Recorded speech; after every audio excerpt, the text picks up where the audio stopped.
Anoche, mi amigo me obligó a salir a ver una banda en vivo en un bar local. Después de unas cuantas bebidas, metí la mano en mi bolsillo y mi teléfono ya no estaba. Revisamos la mesa, los baños, todos lados. Nada. Así que le pedí prestado el teléfono a mi amigo y llamé al mío. Sonó 2 veces y alguien respondió. Soltaron una risa baja y áspera y colgaron. No volvieron a contestar. Me rendí, volví a casa, entré en mi habitación y ahí estaba, sobre mi mesita de noche, exactamente donde lo había dejado antes de salir. 5 historias reales y perturbadoras que no te dejarán dormir. Historia 5. El teléfono en la mesita. Anoche, un amigo me llamó de la nada. Me dijo que había una banda en vivo tocando en un bar local y que tenía que ir sí o sí a ver el show. No tenía muchas ganas, pero me apuró tanto que terminé saliendo sin pensarlo. Llegamos, pedimos unos tragos y la música estaba bastante bien. Pero después de un rato, metí la mano en el bolsillo para revisar mi teléfono y no estaba. Revisé el otro bolsillo. Nada. Busqué debajo de la mesa, entre las sillas, le pregunté al bartender. Nada. Entonces le pedí el teléfono a mi amigo y llamé al mío. Sonó 2 veces. Alguien contestó. No dijo nada. Solo soltó una risa baja, rasposa, lenta, como si supiera exactamente lo que estaba haciendo. Y luego colgó. Volví a llamar.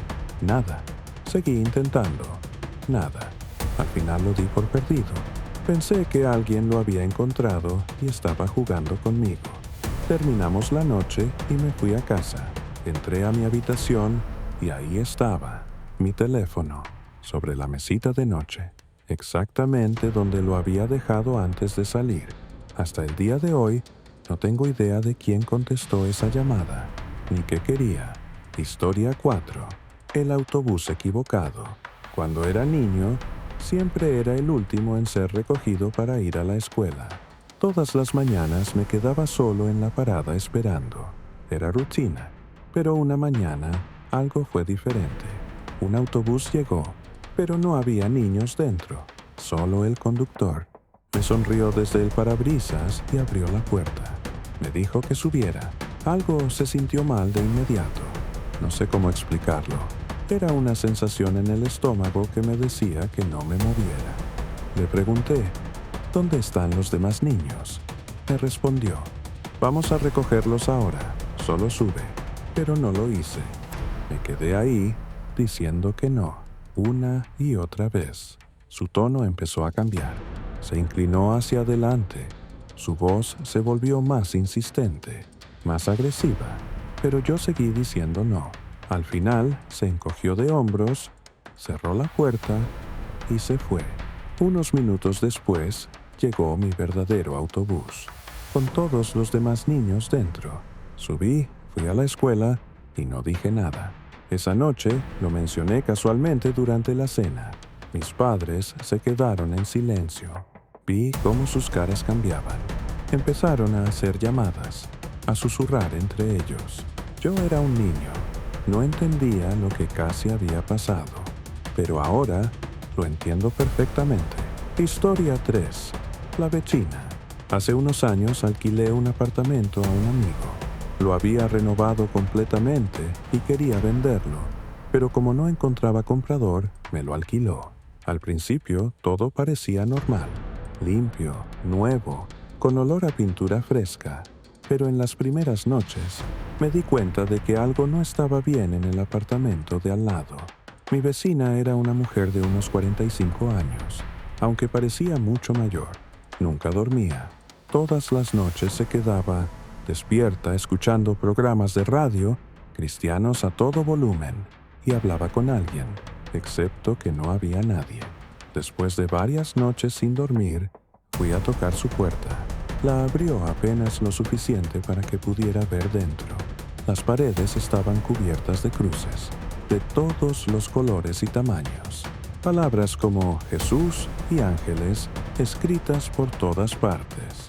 Las ventanas estaban completamente pintadas de negro. La alfombra era vieja amarilla, manchada. Parecía de hace 50 años. Había cucarachas por todos lados, excremento de perro en el suelo, pero no había ningún perro.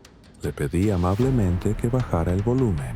Me miró fijamente y me cerró la puerta en la cara. Luego subió aún más la radio. Días después, mi novia se quedó a dormir conmigo. Nos dormimos normalmente, pero en medio de la noche desperté. Había una sombra al lado de la cama, de pie, observándonos. Pensé que estaba medio dormido, que era una alucinación, pero entonces la sombra habló. Era ella, mi vecina, en mi habitación, en medio de la noche, sosteniendo algo en la mano. Había entrado mientras dormíamos. Nadie sabe cuánto tiempo llevaba ahí. Me miró y dijo, «Deberías cerrar las puertas por la noche», y se fue. A la mañana siguiente, escuché ruidos afuera de la ventana. Miré y la vi abajo, hablando sola en lo que solo puedo describir como lenguas extrañas. Sostenía una bolsa de plástico. Dentro estaba su perro, muerto, en descomposición. Era pleno verano y podía olerlo desde arriba. Entré en pánico. Fui a hablar con otro vecino. Él también estaba asustado. Me dijo que ella había entrado en su apartamento también. La encontró agachada detrás de su sofá, mirando fijamente, con un taladro en la mano. Entonces entendí lo que tenía en mi habitación esa noche. Llamé a la policía. Ellos ya sabían quién era. Esquizofrénica violenta, sin medicación. Pero no podían entrar a su casa porque era propietaria. Solo podían esperar a que saliera. Así que esperé 2 días. A las 2 de la mañana la escuché salir. Cruzó la calle hacia una tienda. Llamé a la policía. En menos de 2 minutos llegaron 3 patrullas y una unidad especial. La redujeron en la acera, la metieron en una furgoneta y se la llevaron. En menos de 1 minuto fue como si nunca hubiera existido. Nunca la volví a ver, pero todavía tengo pesadillas. Con ella, de pie en la oscuridad, mirándome dormir. Historia 2. El coche sin cerrar. Faltaban unos 15 minutos para terminar mi turno de noche, cuando escuché un estruendo enorme en la parte frontal del edificio. Me levanté para revisar y descubrí que alguien había lanzado una roca grande directamente contra una de las ventanas de la oficina, lo cual era extraño, porque trabajaba en una zona industrial. Eran las 11:30 de la noche. Todos los negocios alrededor estaban cerrados y a oscuras. No había nadie afuera. Llamé a seguridad, hice el reporte y decidí irme a casa antes de tiempo. Pero mientras caminaba hacia mi coche, mi mente no dejaba de pensar. ¿Quién lanzó esa roca? ¿Por qué? ¿Fue algo al azar? ¿O alguien intentaba sacarme del edificio? Cuando llegué al coche, ya estaba nervioso. Entré, encendí el motor y me fui. Estaba casi en casa cuando ese pensamiento me golpeó. Yo nunca desbloqueé el coche. Simplemente tiré de la manija y entré. Eso significaba que había estado abierto todo el tiempo mientras yo trabajaba dentro. Extendí la mano hacia el asiento trasero y palpé en la oscuridad. No había nada. Me dije a mí mismo que estaba siendo paranoico y entré a casa. Unos 30 minutos después, un amigo me llamó y me dijo que estaba bebiendo. Decidí ir a verlo. Me subí a mi bicicleta y empecé a pedalear. La noche estaba tranquila. La luna iluminaba el camino y poco a poco me estaba relajando. Entonces escuché a alguien detrás de mí. Me adelantó lentamente, muy lentamente, y cuando se puso justo a mi lado, giró la cabeza y sonrió. No sé cómo explicarlo. Era una sonrisa completamente perturbadora. Había algo en sus ojos que no se veía bien. Me estremecí y me aparté mientras él seguía adelante. Y entonces vi la bicicleta que estaba usando. Era la bicicleta de mi madre. Corrí a casa lo más rápido que pude. Cuando llegué, la bicicleta ya no estaba donde la habíamos dejado, y una de las puertas de mi coche estaba abierta, la trasera izquierda. Yo no tenía ninguna razón para haber abierto esa puerta. Alguien había estado dentro de mi coche. mientras yo trabajaba, y cuando salí corriendo en pánico y me subí, puede que ya se hubiera ido, o puede que estuviera justo ahí, en la oscuridad, detrás de mí. Aún no lo sé. Historia 1. El teléfono público. Solía trabajar en el turno de noche en un campamento, de medianoche a 8 de la mañana, todas las noches. Por lo general era tranquilo, solo yo, en una pequeña caseta de 8 por 8, rodeado de oscuridad y árboles. En mi primera semana, el hombre al que estaba reemplazando me llevó aparte antes de irse. Me habló del teléfono público que estaba a pocos metros de la caseta. Dijo que sonaba todas las noches exactamente a las 4:17 de la madrugada, solo una vez. Pensaba que probablemente era una llamada automática de prueba. Nunca lo había contestado. Durante el verano trabajé con las ventanas cerradas, así que casi nunca lo escuchaba. Pero cuando llegó agosto, empecé a dejarlas abiertas.